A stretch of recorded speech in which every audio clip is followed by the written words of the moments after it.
नमस्कार प्रेक्षकांनो, मालिकांची दुनिया या चॅनलमध्ये तुमचे स्वागत आहे.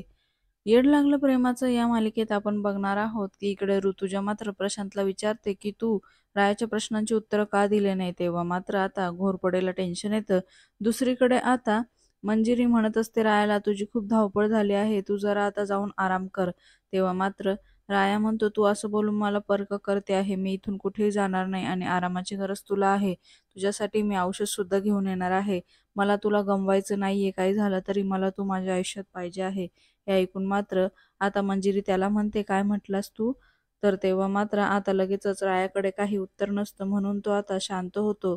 येणाऱ्या भागामध्ये आपण बघणार आहोत की आता मंजिरीची तब्येत प्रचंड बिघडते आणि तिला खूपच त्रास होऊ लागतो. त्यामुळे मात्र आता डॉक्टर तिला चेकिंग करायला येतात. तेव्हा आता डॉक्टर सांगू लागतात की आता मात्र ह्यांची काळजी घेणं आमच्या हातामध्ये राहिलं नाही आणि आता जे काही होईल ते सगळं देवाच्याच हातात आहे. देवच यांना वाचवू शकतो, असं सांगितल्यावर मात्र आता रायाला बाहेरनं गणपती बाप्पाच्या जय जयकारांचा आवाज येऊ लागतो.